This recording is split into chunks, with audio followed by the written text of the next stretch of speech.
I know that you need a break, and that's why you put your child in front of a screen, tablet, YouTube, to get a pause, to be able to breathe in a life where eloping, screaming, sleepless nights, tantrums, aggression, isolation in your home never gives you respite, and you deserve that break. But in this podcast episode, I'm going to teach you in a conversation with a mom who removed screens and replaced it with things that actually develops the brain and minimizes symptoms. We're going to talk to you about how we did that so that you don't have to abandon your values and your walk in integrity with God, self, and others as an autism or ADHD mom, because you know deep down that this is not the way forward. So we're going to take you behind the scenes in a coaching call we did inside the Autism Turnaround Program. It's actually a masterclass we did. We are going to give you the PDF and the shopping links so that you can start developing your child's brain while not compromising on your breaks and your time and your peace long term. You need to understand that there are things you need to dial in to turn symptoms around on a larger scale. And what we are sharing in this conversation inside the Autism Turnaround Program will be a step on the way, not the full picture. But we want to share this with you as a summer gift because I know so many moms are struggling with this right now. So let's solve that issue for you. Stick around until the end. Get your hand on the PDF and the shopping links, the guide, the step-by-step plan that Hannah created for you and Autism Turnaround Mamas inside my program that you can get your hand on today. Let's dive in.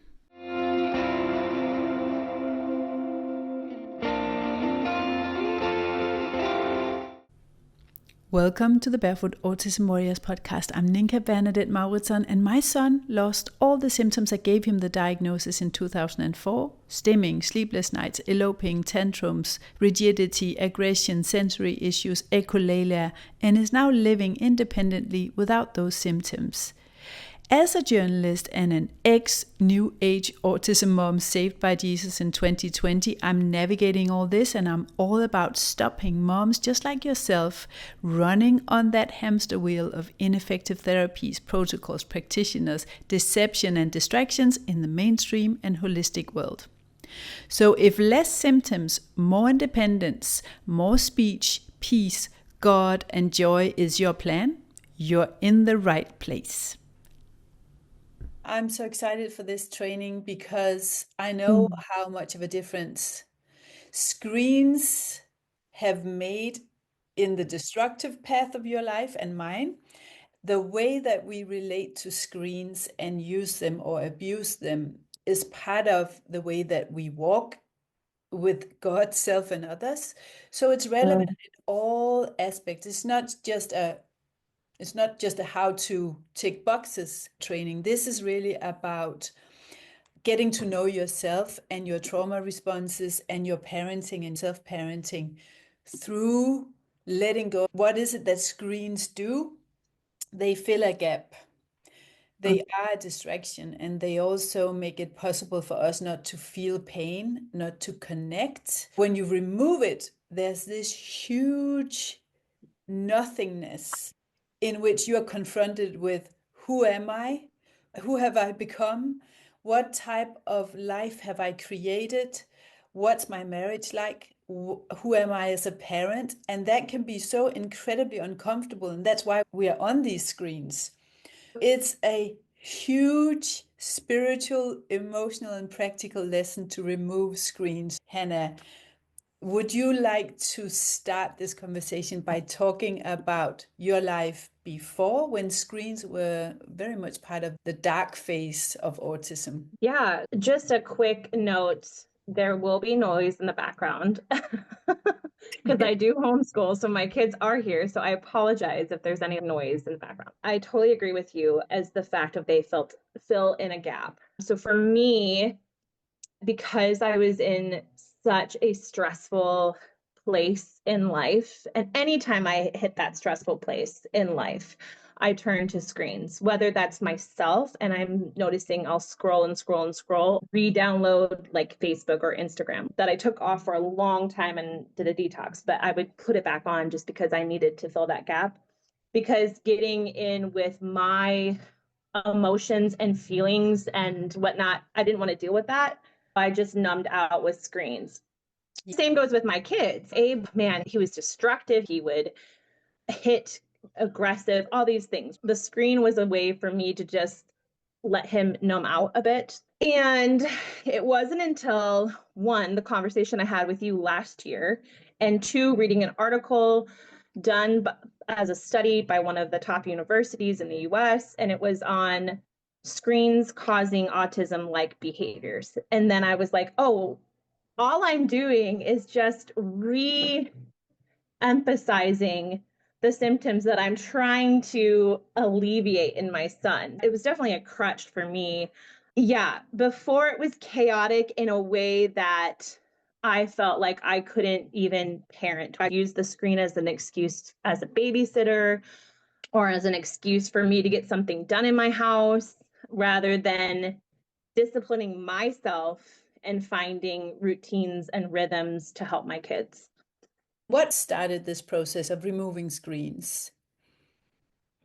You told me to be quiet, actually. You noted that it was really noisy and loud and chaotic, and that I was over sharing, over talking, all this stuff. And you told me to get quiet and to be quiet, which I was like, hold on a second, what?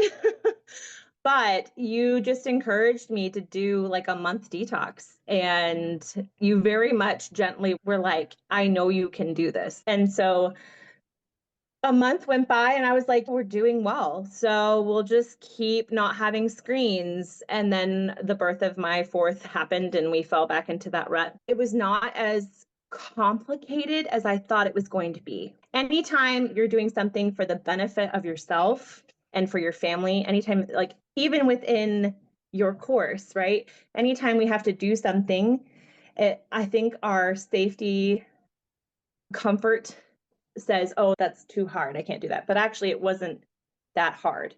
Something we are unscrambling inside the program, that there's a lot of hidden trauma in many autism moms that stems from nothingness, which means not being seen in childhood or not being validated in childhood, not feeling safe in childhood. And that comes from parents that are absent. And whether your parents are too busy or too stressed out, or there's a divorce or anything like that, what it is interpreted as for children is, I'm not worthy. And so we are healing that now in the community by acknowledging that has happened, but it really changes the brain in a negative way. It hampers brain development. And it is the same reactions as growing up with a narcissistic parent or a psychopathic parent that are not there. So a cold shoulder, it damages the brain. Neurologically, it damages the brain. And because we know that autism is a degenerative disorder, it's a brain degenerative disorder if left untreated, we can't afford to add that brain disruptor into the cognitive development process. So it really removes us from the eye contact. It removes us from the moments of silence where we can go for walks and we can look at the tiny details in the lawn, or we can sense the temperature in the room, and we are available physically and emotionally and spiritually. The screens are brilliant strategy from the enemy, and it came in. My children are the last generation that grew up without screens. It's ruined families. It has removed the bond between families, the silence, the peace, the space for boredom and development through boredom. I'm so psyched to hear what you did from day one, Hannah. What happened day one? What did you do?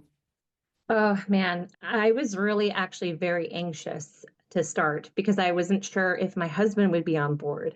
And I remember actually talking with Ashley because she's such a great friend, and was talking with her and was like, how do you do this? How do you get your spouse on board with the healing process and the community, that aspect? And she was like, just talk to him. And I was like, okay, I haven't done that. I'm so worried that he's going to say no, or this is going to be too hard. And when I laid out the plan before day one started, I was like, here's the deal. We're doing no screens for a month. We're just going to try it. And he was like, I don't know about this. Are you sure? I'm thinking about your sanity here, not mine. And I was like, no, I want to do this. Like, I'm committed.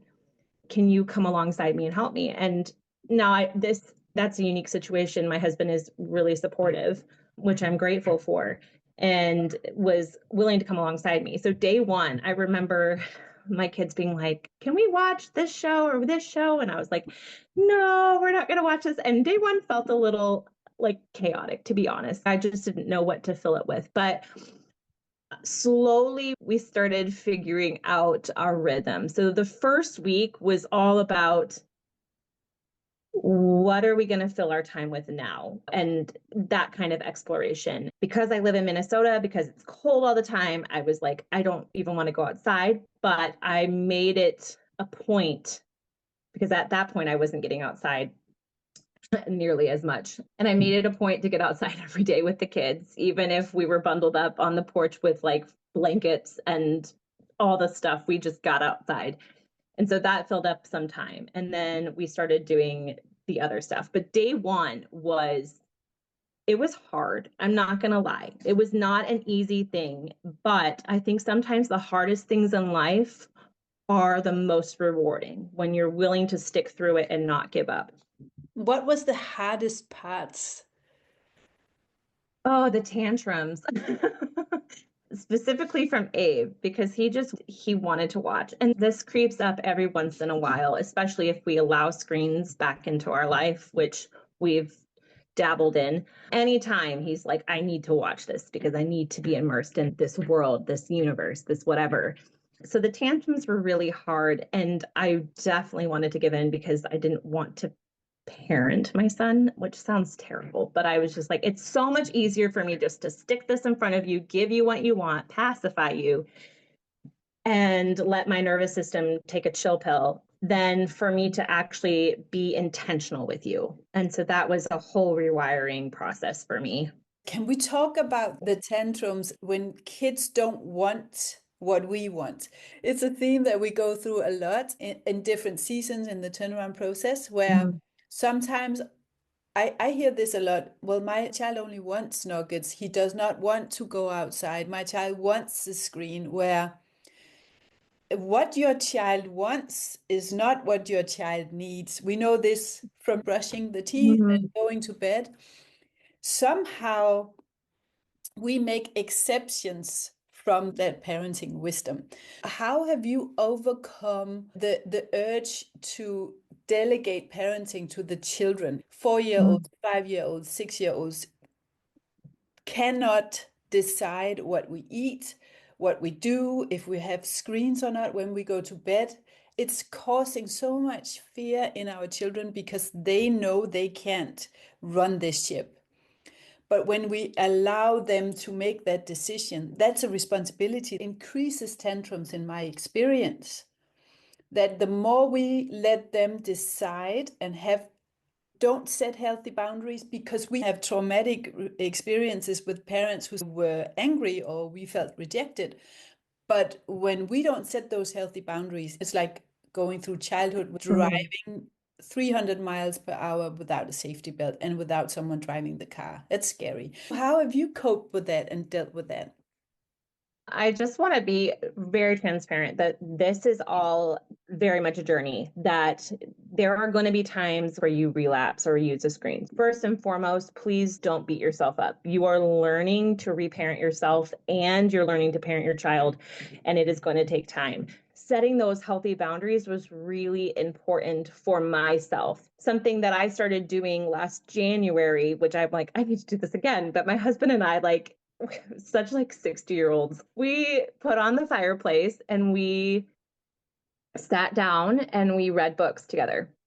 by ourselves, our own books that we were reading, but we just sat on the couch and read books together. That for me was very healing in of itself because we didn't need to be sitting together watching a screen. We also love to play board games. So like that was another way of flipping that switch. I had to take those steps before I could really even implement it to my kids. I went Good off social point. media. Yes.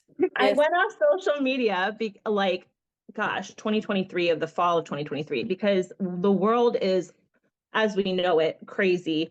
And just so much anxiety was produced from that. Enough is enough. Turn off that noise. And then I'm going to start respecting my body by going to sleep at a decent hour. I remember listening to one of your videos. You talked about like the circadian rhythm and the importance of respecting our body and going to sleep at a decent hour. And slowly, this is before I removed screens from my kids, mind you, I started feeling better. And I started feeling like I could actually take the screens out of my kids' lives. It starts with you as the mom and your spouse as well, and setting healthy boundaries with yourself. And so I really practiced not having my phone on me during the day.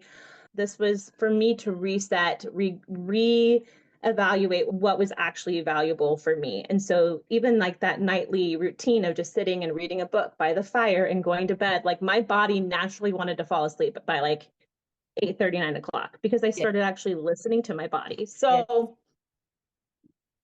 I'd say start there and setting healthy boundaries, because then when Abe saw that I was now respecting my body and parenting myself, I think it wasn't nearly as hard as of a transition if I hadn't set that groundwork. Yeah. Does that make sense? Totally. And so children, they see what you do, even if you're not in the room. They know if you are out of alignment, if you expect things from your child that you are not practicing. And also God sees it. So it's like a spiritual contract where either we walk in integrity or they flag up the places where we don't. So they are never going to accept something from you, rules or boundaries that you haven't practiced. They call our BS. And it's crazy. Even when my son was an adult, if I had flares of, I'm just going to eat more sugar than's good for me and I hope for the best, he will come home that same day with huge pupils, dilated pupils, because simultaneously, the same day, he's done exactly the same. They copy and mimic it, even when you're not in the same room. And I think this is God's humor. I find that God is really humorous. He's setting up our children to play out our lies, our lack of integrity. One thing is, okay, this is something we want to do. Then what comes up when we set those boundaries? If we feel bad about it because we feel guilty that our children are already struggling, that they are already different, and we want to cuddle, comfort them, and protect them from that and from the world and from pain, they sense the lack of integrity in our decision. So if you're like, yeah, you can't have screens, and your nervous system and your presence signals, I don't believe in this decision. I don't feel strongly enough about this decision. They will test that. So you need to get to a place where I have decided I am only going to support actions, food, items in my home that is actually healing my child. And the things that are not, I'm removing, no matter how much pain and how much tantrums, how much screaming and crying, because with food and with screens, they will test you. And that can take a long time. One day is not a long time. It can take a week. It can take longer. It actually takes weeks to detox the dopamine addiction that these screens are causing. Wow. I want to read some of these comments and questions to you. Sure. Karen says, screens have always been my biggest issue and the biggest point of shame. Started with a tablet when he was 8 months old while we were on the road, while on a road trip. We also had the TV on all the time, and that even turned into giving him the phone.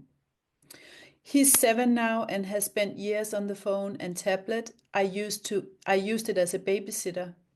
Since Thanksgiving, we ended giving him the tablet and my phone, which has helped immensely since he can't scroll. But now we've started to lean on the big TV, which I thought at first is better because he can't manipulate it himself, but I'm not abusing the TV as well and know it needs to stop. Mm. What do you think when you're hearing this, Hannah? First off, Karen and I, we have had lots of conversations about screens, and I'm honestly so proud of you for just taking away the tablets, because that is an incredible first step. I would say if it is possible for you to, I don't know if you have a multi-level home, I don't know. There's a space that you can move the TV to that is not in a common area, move it. It was what we did. We had a TV in the living room. We moved it. It has not come back to that living room for a year. And I don't ever want it back. Yeah. That would be something I would talk with your husband, your partner, whoever you're with right now. Very important. For me, I'm just going to set the tone and the backdrop. We live in my in-laws' house. For 2020, they are not here right now. We take care of their home for them, which is a really nice blessing. They constantly had the television on at mealtime, when they woke up, at any time of the day. I felt very intimidated to set those boundaries with my in-laws. Therefore, Abe got screens. Even though I didn't want him to have screens, he got screens early. And then when they moved out, that was when I was like, I'm taking matters into my own hands. But I wish I would have talked to them before. So if you live multi-generational, say you have grandparents that live with you, just have that conversation. It's so important and imperative. And even if they're like, there's no harm in like screens and TV, you can give them I have articles if they want to do some research for their own selves. But getting the television out of main living spaces, it is so crucial. It was so helpful for us. And we filled that space with books. My kids could sit and look at books for hours. They love books. Start there. We did like a cold turkey thing. Back then, there were no phones, no iPhones or anything like that. Gaming consoles and TVs, and then video things. Oh, yeah. Big chunky one. So we got rid of it. We stored it in the attic. And then from day one, we had nothing. And that's the emptiness I was talking about. It was ridiculous. In the car, there wouldn't be any radio on because that noise is such a distraction. It really removes you from the uncomfortable, but it then also removes you from the depth of connection. So love and bonding and grace and the connection to God, intuition, feeling and listening to the Holy Spirit guidance. But the emptiness was so scary because I was a head on a stick. And all of a sudden, I was flooded with all this grief about the many years I had lost, where I hadn't been present with my children because I didn't know myself. And the many years and months that I had lost of their childhood and connecting with them and bonding and just enjoying them. And it had frozen my development as a woman, a human being, a parent in time when I started distracting myself with all this noise and TV and radio, because we lose out on the subtleness of maturing in our younger years and as mothers when we distract. The brain is actually damaged by that. So we got rid of it completely. And all of a sudden, there's a lot of noise, there's a lot of time. And I felt, do I now have to entertain my children all the time? I hate playing with toys. I'm not going to do this. This is so boring. We got all this Lego out and I was, oh no, I cannot do that. But what I wanted to do was to get outside and go for walks and to figure out what you can fill that gap with. And PDF is amazing. Yeah, so Hannah's provided the shopping links for all the things that she's using instead of TV. When you eliminate the screens and you have all this now freedom, which is what I think we have, we're actually slaves when we're addicted to screens. We have more freedom. And now you have this time and space. This is something I talked with Karen a lot about, to become curious about your kids' interest. Because I know that there are some of you that your kids are not engaging with toys and not playing, which we can talk about for sure. But what are some of the things that you are noticing that your child makes them light up? For example, for Abe, he loves to build. So I catered with Legos, Magnetiles, open-ended building block pieces, things that he could create with. And slowly I discovered that he is trying to create, he has this whole world that he has created because he's trying to make sense of his own world, like our reality. So he creates these worlds and they're beautiful. And I wish I had some of his artwork in here. Maybe I'll dash out, but he also loves nature. Like, he's so curious and inquisitive, specifically trees, birds, flowers. He is obsessed. So anytime that we're out in nature, we'll take our time and we'll be curious about something. We'll come back and we nature journal together. And he doesn't write. Like, he does not write. But I'll print out pictures and we'll paste them into his journal. Or we'll talk about, oh, we saw a cardinal. Let's, like, C is for cardinal, just simple things like that. And so even if your child is older and they might have the ability to write and whatnot, I would say take the first month that you do a screen detox and just become curious and write down, oh, I noticed today that so-and-so really loved when we did this activity. And then offer them a feast of different things for their senses. That means like art and the sciences and all that stuff. Like, just become curious with them. And I think that actually brings so much more excitement to you as a mom, not having to think, oh, I have to go play with my kids, but oh, we get to go create and explore and discover together. And it's not something that I have to be intimidated by. And so get curious. I would say that would be my first step for you in trying to figure out, like, what is going to help your child to not want to be in front of screens. Abe could literally sit for hours building things. And I did not know he could do that. But now I do, because we don't have a screen on. Yeah. So I hope that helps. Have fun with getting to know yourself, your story, and your child, and yourself as a parent through this, because it's so interesting to start to notice, okay, I have a problem with boundaries, apparently. So when did I learn to become invisible? And when did I learn that it's not safe for me to have a voice and have a spine? Maybe around my parents. And so the TV becomes just something that flags it up. And how can you then experiment in a fun way with starting to set those boundaries? So instead of giving off bad vibes or just signaling that you feel uncomfortable about it, or instead of becoming a doormat and a pleaser, which is what we tend to do when we grow up invisible and we have the trauma of all the things that should have been there but wasn't there. So we didn't have healthy role models to develop a spine and a voice. So then you stepping in and being there for yourself is the first step for you to be able to be there for your child and protect your child from screens and from other people not respecting that.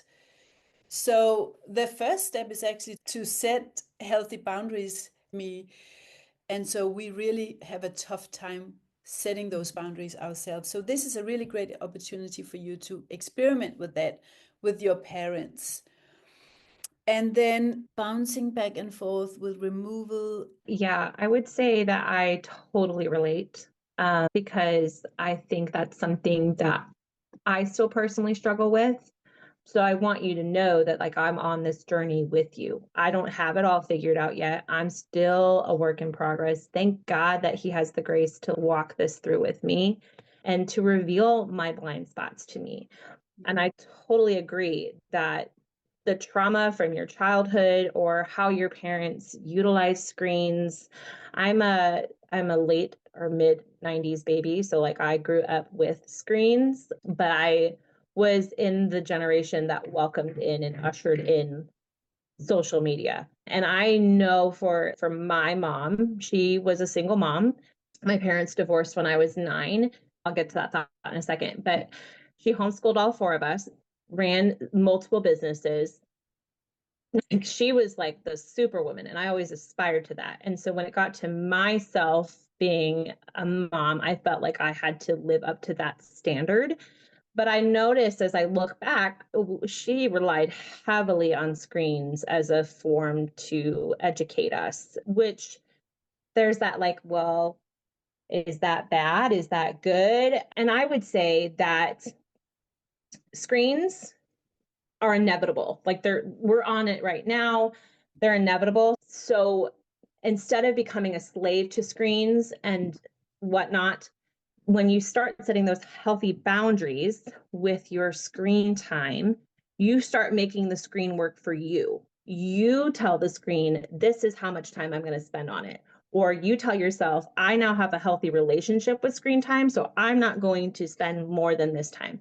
And that's something that I'm still working on, because I've noticed that there are those times when I like am so overwhelmed that I just want to sit and scroll for a while, or I want to distract myself because I'm feeling the overwhelm. In the same way that you're getting curious about your child and what excites them, you also need to use this time to get curious about yourself. What is it that are your blinders? Why do you fall back into screen usage?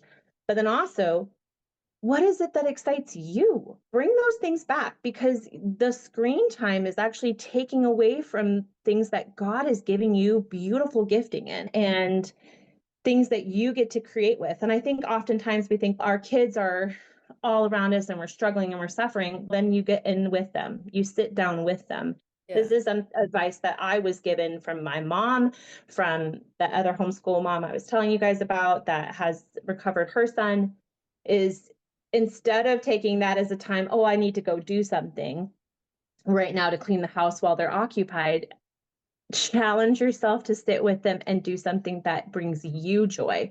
And that was something that Ninka inspired me. And when I listened to the cortisol healing stress type audio, was like, start doing things that spark joy, make you excited and happy, because I think that's important. It's returning back to that self that you were, that child that childlike wonder and excitement. And I think oftentimes we lose that as mothers, regardless if we have children on the spectrum or not. We shove that down, and we need to become more childlike in our wonder and our excitement for things, if that makes sense. Oh, that's so good.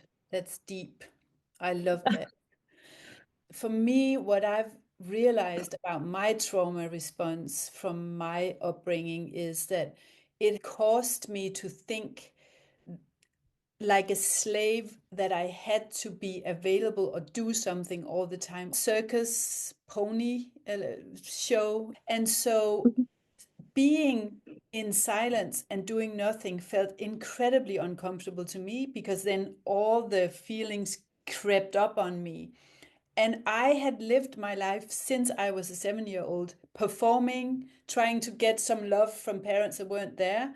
So I became someone who was in action, getting good at things, performing, just to earn my right to be here. And as a cortisol type, that will be your default. Scrolling can fill that gap and take you away from that healing process of your self-sabotage and your trauma healing process, because it feels so uncomfortable to rest and to allow yourself that love and peace and care and self-parenting, because you are so unused to that. You haven't practiced that.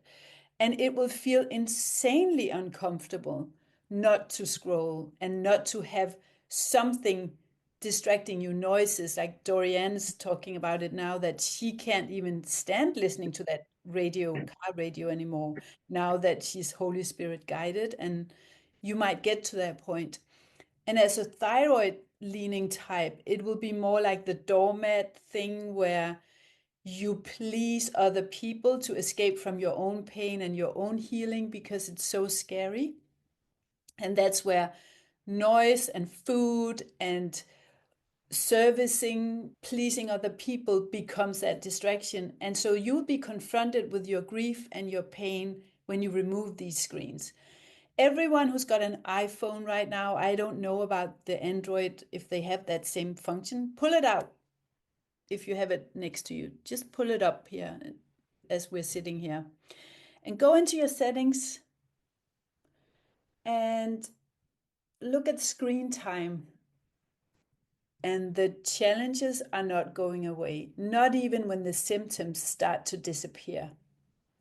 You will still have to get up, do the grounding, do the prayer meditation, read your Bible, be a parent by lived experience to yourself, cook, clean, take care of the kids, go outside, move the body, come back, read books, put your children to sleep. All the mundane things that Hannah was describing in the podcast episode recently is actually our ministry, and it's the blessing. It's our role, and it's actually what calms down our nervous system to do those things. And often we think, I need a break from this. I need time for myself. And what I have found is that often what stresses us are all the things that we do aside from that, where we think we need to either scroll or work full-time or part-time aside from being mothers, and all the things that society pushes us to do that is not within our home base, programming us to think that is not a profoundly important full-time job.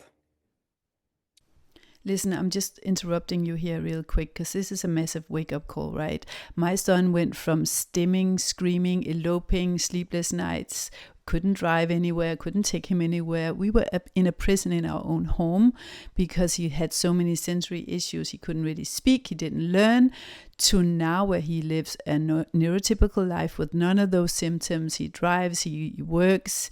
He is my most intelligent, most sensitive, beautiful, just normal functioning adult child. What you are hearing in this podcast is one tiny wake-up call that we had and a step to address it. If you want the full step-by-step approach that taught me to become the expert in interpreting my child's symptoms, knowing exactly what triggered any symptom and what to do about it, from a spiritual, emotional, biological, existential, biochemical, nutritional perspective, I can teach you that. You have to understand that there are 5 phases that you need to dial in order to help your child overcome something that is as severe as those symptoms. And the practitioners out there, the mainstream practitioners, the holistic practitioners are making matters worse because they don't know your child the way that you do. They cannot monitor your child 24/7. This is what I had to understand.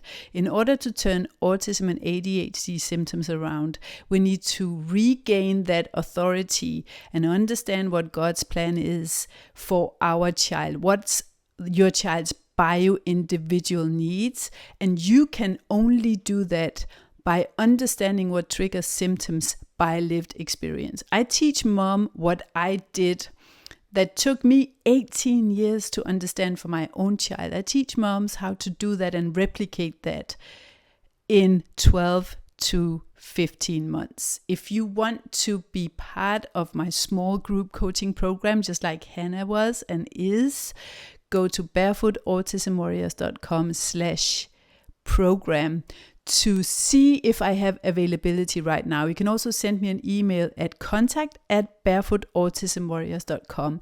I would need to communicate with you back and forth to see if you have what it takes. Because if you want to become an expert in turning symptoms around the way that no mainstream or holistic practitioner will ever be able to teach you, because your child's nutritional needs change all the time. Your child's gut health, immune system, detoxification pathways, developmental abilities are linked to the state of your heart, the state of your nervous system, your walk with God, self, and others. I cannot state this enough. And this is not something that's scalable. That's why I don't have a huge membership. That's why I don't have an online course. Because guess what? They don't work. Neither does protocols, supplements, extreme diets. If you want to talk to me about this, if you want to talk about the next step for your child, if you feel called to do this work and you want more than just letting go of the screens, you want to let go of the symptoms, contact at barefootautismwarriors.com or go to barefootautismwarriors.com and look at the program to sign up if I have a wait list, or to join us, to come on a consult call with me, to join me, or to email with me back and forth to figure out whether we are a match, because I need to know that you are a match to the program, as well as you need to know if you want to work with me and walk with me through the most important phase of your life. Back to the podcast. What this whole culture is created to do, and it's what you came into this program for. You were there in your 20s or in your teen years or in your 30s physically, but you were not there emotionally and spiritually because you were that head on a stick. So in meta perspective, the screens teach us to come back, to reframe, to rethink, to regroup, and fall in love with that simplicity, which is a beautiful hamster wheel of repeating cycles in a lovely way, just like the sun, fall, winter, spring, day and night. But when you do the hamster wheel of the society and jobs and mortgages, overdoing things, performing and looking a certain way and being on social media, those kind of things are stressful. So if you need a break from your life, it's often because of those things. I would love to add, if you don't mind, to that, Ninka, because I think that's so powerful. And something that just came to mind was, if it's a break for yourself because you need to have a little self-care, that's one thing. But if you're talking about a break to get things done in your house, because that's how I feel most of the time, is I have the big house, not my ideal, cannot wait for the day I have something smaller. But for now, this is where God has us. But I was like, oh, I need a break. So I need to entertain them with screens so that I can get something done in this house and get it cleaned. One thought that I had was, when I started inviting my children into that, was when I started noticing change, because kids are naturally curious, regardless of if they're on the spectrum or not. They're naturally curious to know how things work. Whether that's, oh, I'm going to have you come alongside me and help me cook breakfast. One, I noticed with Abe, when he was picky, very picky eating, that if I brought him along and he actually saw the process of how the food was made, he ate it. Yeah. One, I was like, this is incredible. Two, now he's learning these skills, how to crack an egg open or how to mix the bowl. Very like little kid skills. But as they get older, and as they're in those ages of 10, 11, 12, now you're teaching them how to maybe follow a recipe. And you can use pictures for that as well, but bringing them alongside. And even having my kids put away the dishes. Abe sometimes even comes up to me and says, can I put the dishes away for you? Can I wash the dishes? And I'm like, what is this? Because he finds that exciting and he thinks that's really cool. And so when we put kids in a box and say, this is your space, this is for you alone to do, this is mommy's work, this is your work. And when we do that, I think we're really losing out on a beautiful teaching moment for our kids to learn those fine motor skills, those gross motor skills, those things that are actually important for them. And that was my biggest area of using screens, was so that I could get something done. And when I took that out and invited them in, there we go. We eliminated the problem. Best point ever. Thank you for remembering that and reminding us of that. Also, if our children don't have a role in the family where they are needed for the housework, for providing, going to get some firewood, whatever it is, give them roles and give them direction.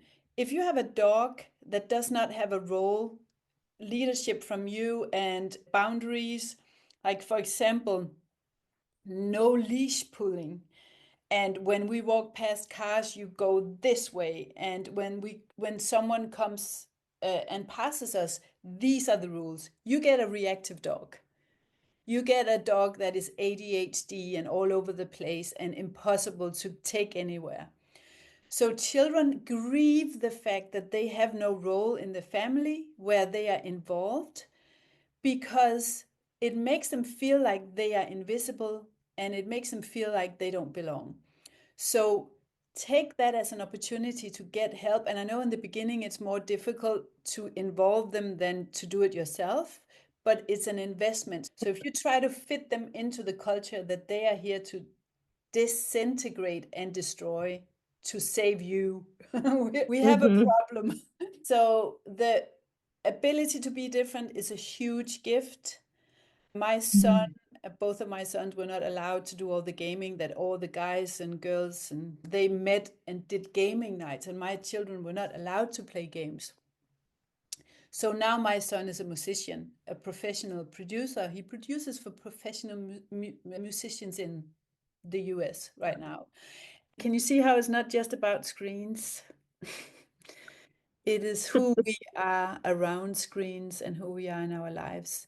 I would say that something that we were talking about yesterday in the Telegram group, and something that I think is pivotal for us mamas, is to remember that we can do hard things. So eliminating screens will feel hard, but oftentimes the hard things in life are the things that God is actually pushing us into, that he's wanting us to go towards. And actually, I was even this morning reading in my Bible, and I was like, that's an interesting thing. I never noticed that before. I was reading the story of Exodus. And God intentionally took the people of Israel, when he took them out of Exodus, he took them the long route, because he knew if he took them the short route that they would be met with armies that wanted to conquer and defeat them right away. And God knew that they were not ready to handle that. So even though it was harder and longer to do the route around, and the 40 years in the wilderness was a lot, God ultimately saw what was best, and that was the hard route. And so I want to encourage you to remind yourself and your children, when they are pushing back and when you push back, to tell yourself that you can do hard things and that progress is better than perfection. So we're not trying to be perfect. We will have moments that we will have, maybe we'll fall back into it, but it is the initial moving forward. Every step forward is what is important right now for you to start doing those hard things. The homeschooling feels hard for a lot of mamas because it's something that we don't know and understand. The same goes with screen time elimination. We don't understand what life looks like without that. It hasn't been a part of our life. But yeah, this is the document. Oftentimes, yes, that's the document. Perfect. Yeah. Oftentimes, we need to be pushed out of our comfort zone in order for us to thrive. Thank you so much, Hannah. Hannah's got the most incredible setup at home. So here's some of the products. You literally have shopping links in that PDF so that you can go and get this. Underneath, you'll have all these links and the PDFs and the Google Doc as well. So thank you so much for joining. And thank you, Hannah, for your heart and your generosity to share. Talk to you soon, and God bless you all.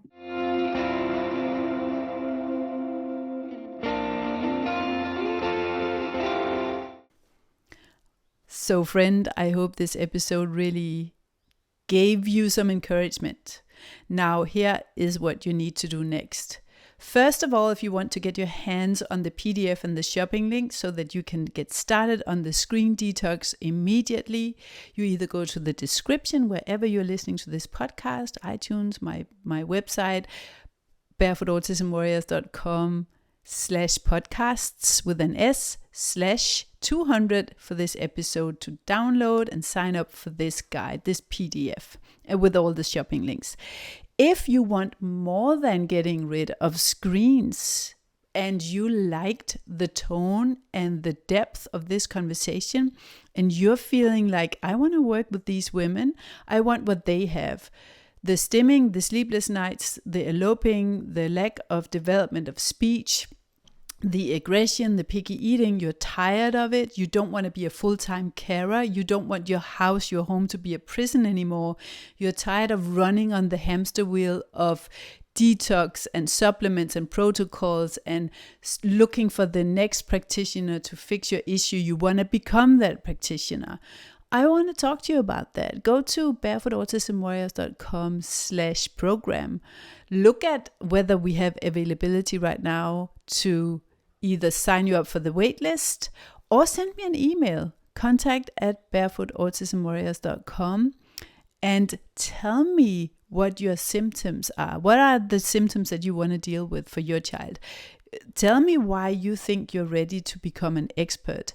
Then we'll go back and forth to figure out what your next steps might be.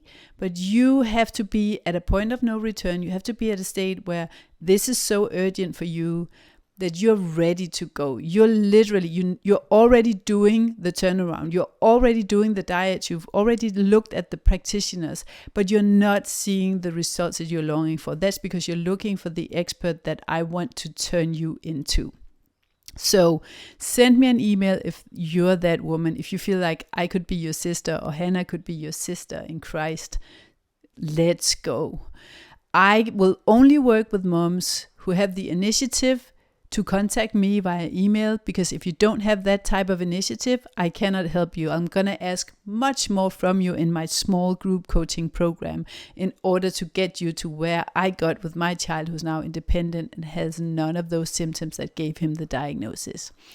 Share this podcast episode with a friend, subscribe to it, leave me a comment, write to me on Instagram. I'm Ninka Bernadette Mauritzson on Instagram, or look for Barefoot Autism Warriors there. Or find the Facebook group, because I want to hear from you. I want to talk to you. I want to hear about your issues so that we can find a way for you to escape that prison that no one else has set you free from yet. Until next time, take care and turn off those screens.